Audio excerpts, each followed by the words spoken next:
Hello hello hello అందరికీ నమస్కారం. బాగున్నారు కదా? బ్రహ్మాండంగా ఉంటారు నాకు తెలుసు కదా. మరి ఈరోజు రాజవాన్లోకి వచ్చిన సెలబ్రిటీ ఎవరో చూసేస్తాను. మరి మీరు కోతంత ఈ వీడియోకి ఒక లైక్ ఇచ్చేసి మరి కాసింత ఆ కేకే న్యూస్ని సబ్స్క్రైబింగ్ చేసుకోండి. ఎవరు బాబు? ఓహో, చాలా రోజులకి మన సంతానం మీడియా ముందుకు వచ్చింది. సంతానం ఏంటే, ఎవరు, ఏంది మాకు ఈ సంతానం అనుకుంటా ఉన్నారా? అక్కడికే వస్తా ఉన్నా. నగరిలో ఓడిపోయాక తమిళ సినిమాల్లో బామ క్యారెక్టర్లు చేసుకుంటున్న మాజీ మంత్రి మిడిల్ ఫింగర్ రాణి రోజా ముగ్గుల పోటీలకు ఎద్దుల పోటీలకు కనిపించింది, కానీ మీడియాతో మాట్లాడలేదు. ఇప్పుడు ఏంటో మరి బాస్ కన్నెర చేశాడో ఏమో, డబ్బాడు పొగడరు కొట్టుకుని మరీ వచ్చింది రోజా. ఏం చెబుతుందో విందాం రండి. ఇదిగో డైమండ్ రాణి, నీ షో ఫుల్ కౌంటేనా మిడిల్ డ్రాపా ఏంటో చెప్పు. నాంచకు మొదలెట్టు. అసలు ముఖ్యంగా నిన్న మొన్న హెలికాప్టర్ ఖర్చులు చూస్తే నాకు తల తిరిగిపోయింది. 55 కోట్లు ఒక్క చంద్రబాబు నాయుడికి అంట. ఆ డబ్బులు పేదవాళ్ళకి ఉపయోగిస్తే వాళ్ళు ఎంత సంతోషిస్తారు. మీ జగన్ రెడ్డి సీఎంగా ఉన్నప్పుడు ఆటోలో కానీ వెళ్ళాడా, లేదంటే షేర్ ఆటో తోలుకుంటూ ప్యాసింజర్లు ఎక్కించుకున్నాడా? తాడేపల్లి వారధి దుర్గ గుడి అని అరుస్తూ, కానీ ఇదిగో జగన్ షేర్ ఆటో తోలడా? పక్కనున్న తెనాలికి కూడా హెలికాప్టర్లో వెళ్ళాడు కదా, మర్చిపోయేవా రోజా? అందుకేగా నేల మీద పడేశారు. మరిసిపోయావా ఏంది? సర్లే, ఏదో ఫ్లోలో రాసుకొచ్చి మరీ మాట్లాడుతూ ఉన్నావు. కంటిన్యూ. ఈయనకే 55 కోట్ల రూపాయలు అంటే ఇంకా లోకేష్కి ఆయన తిరగటానికి, ఆయన భార్యతో తిరగటానికి, ఆయన కుటుంబంతో తిరగటానికి, ఆయన వీకెండ్ జల్సాలు అన్నీ కూడా స్పెషల్ ఫ్లైట్లే. వీటికంతా డబ్బులు ఎక్కడ వస్తుంది? పెట్టండి టికెట్లు. ఏ దీంట్లో నుంచి కొంటున్నారు? ఫ్లైట్ టికెట్లు కానీ, వాళ్ళున్న హోటల్స్ కానీ, కార్లు కానీ, వీటికంతా ఎంత ఖర్చు అవుతుంది? ఈ డబ్బంతా ఎక్కడి నుంచి వస్తుందో ప్రజలకు చూపించండి. ఇంకా అందరికన్నా చాలా ఘోరమైన విషయం ఏంటంటే, పవన్ కళ్యాణ్ ఈయన షటిల్ బస్ ఉంటుంది చూసారా, ఆ విధంగా హైదరాబాద్కి ఆంధ్రప్రదేశ్కి పొద్దున్న రావటం, మధ్యాహ్నం పోవటం, మధ్యాహ్నం రావటం, సాయంత్రం పోవటం. ఎవరు డబ్బులు? ప్రజల పన్నులు కట్టిన డబ్బులు విచ్చల విడిగా ఈ విధంగా అన్యాయంగా ఖర్చు పెట్టే నాయకులు ఈ దేశంలో ఎవరైనా ఉన్నారంటే చంద్రబాబు నాయుడు, పవన్ కళ్యాణ్, లోకేషే. ఇంత వరస్ట్ పొలిటీషియన్స్ని ఎవ్వరు చూసుండ్రు. నిన్ను నాగర్లో తన్ని తాడేపల్లిలో తొంగోబెట్టా రోజా.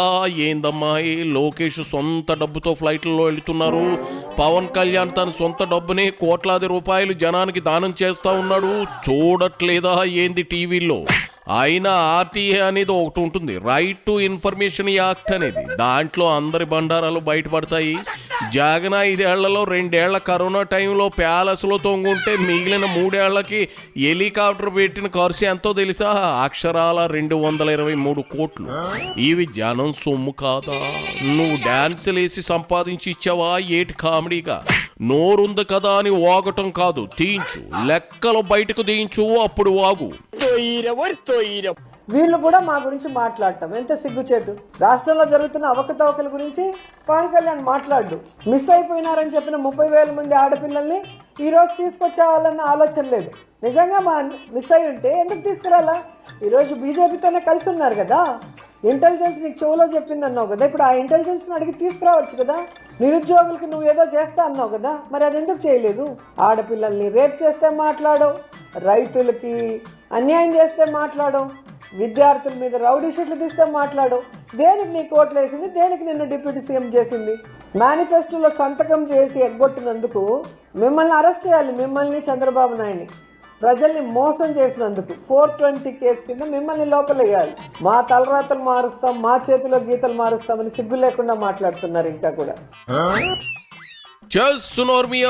పవన్ కళ్యాణ్ అనే సీన్ నీకుందా డైమండ్ రాణి? ఆయన జనం కోసం, జనంకై పనిచేస్తున్న వ్యక్తి. ఒక్కసారి నీ వాగుడు అలా గిరిజన గ్రామాలకు వెళ్ళి వాగు. అక్కడ గిరిజనులు కొత్త చెప్పులను కూడా లెక్క చేయకుండా నీ మీద చెప్పుల వర్షం కురిపించకపోతే అప్పుడు అడుగు. సిగ్గు ఉండాలి కొంచెం అయినాను. ఓ వైపు ఏమో ఈవీఎంల మతలబు వాళ్ళు గెలిచారంటారు, మరోవైపు ఓట్లేసిన జనానికి ఏం సమాధానం చెప్తారంట? 2 స్టేట్మెంట్లు మీరే ఇచ్చేస్తే ఎట్టా రోజా? చూసుకోవాలి కదా. ఈరోజు దావోస్కు పోయినా ₹1 అంటే ₹1 ఒక పారిశ్రామికవేత్త దగ్గర నుంచైనా తీసుకొచ్చారా? కళ్ళు ఆర్పకుండా మనం చెప్తాడు 25 లక్షల కోట్లు తీసుకొచ్చామని. ఎక్కడ పెట్టారు? అసలు హైలైట్ 23 కోట్ల మందికి ఉద్యోగాలు ఇచ్చామనగానే ఎన్డీటీవీ జర్నలిస్ట్ షాక్ అయిపోయింది. ఆంధ్రప్రదేశ్లో ఉండేది 6 కోట్ల జనాభానే కదా. 6 కోట్ల జనాభా ఉంటే 23 కోట్ల మందికి ఎలా ఉద్యోగాలు ఇచ్చారు అంటే అబద్ధాలు చెప్పడంలో చంద్రబాబు నాయుడుకి ఆస్కార్ అవార్డు ఇవ్వాలి. నేషనల్ మీడియాను కూడా షాక్ అయ్యే విధంగా మాట్లాడుతున్నాడు ఆయన. అసలు ఇలాంటి వాళ్ళని ప్రజలు నేపాల్లో ఎట్లయితే తరిమి కొట్టారో ఆ విధంగా వాళ్ళ పదవులు లాక్కొని వాళ్ళని తరిమి కొట్టాలి. మొన్న ఆల్మోస్ట్ అంతే కొట్టారుగా మిమ్మల్ని. 151 నుంచి 11 సీట్లు ఇచ్చి చెప్పులతోనే కొట్టారుగా, మర్చిపోయేవా?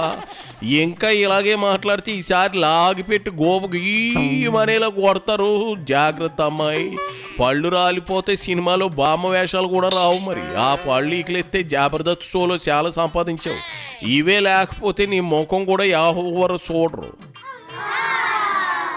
లేకపోతే వీళ్ళ ఫ్లైట్ ఖర్చులు, వీళ్ళ కార్ల ఖర్చులు, వీళ్ళ కుటుంబాల జల్సా ఖర్చులు ప్రజల సొమ్ముతో నాశనం చేస్తారు తప్ప ఈరోజు వాళ్ళు ఇస్తామన్నది ఇవ్వరు.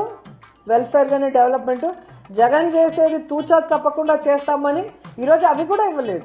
డ్వాక్రా వాళ్ళకి 0 వడ్డీ ఇవ్వాల. పాపం బీదోళ్ళంతా middle class, below middle class వాళ్ళు ఆ గ్రూప్స్లో పోగేసుకున్న డబ్బుతో ఆ కుటుంబంలో ఆర్థికంగా వాళ్ళు సపోర్ట్ చేసుకుంటూ వచ్చేవాళ్ళు. జగన్ అన్న వాళ్ళకి అసలు వడ్డీతో సహా మాఫీ చేయటమే కాకుండా 0 వడ్డీకి రుణాలు ఇచ్చి వాళ్ళని ఆదుకుంటే ఈరోజు వాళ్ళని కూడా నాశనం చేసేస్తున్నాం. సో చంద్రబాబు నాయుడు నగిరికి వచ్చి నగిరికి ఏమైనా జరిగింది అంటే గుండు 0. ఆ ఫ్లైట్కి వేసిన డీజిల్ ఖర్చులకు కూడా ఇక్కడ ఏమి ₹10 అనౌన్స్ చేసింది లేదు. ఇక్కడున్న ప్రజలు ఎవరైతే ఆశగా ఎదురు చూశారో చేనేత కార్మికులు కానీ, రైతులు కానీ, డ్వాక్రా మహిళలు కానీ, నిరుద్యోగులు కానీ అందరికీ నిరాశ తప్ప ఇంకేమీ లేదు.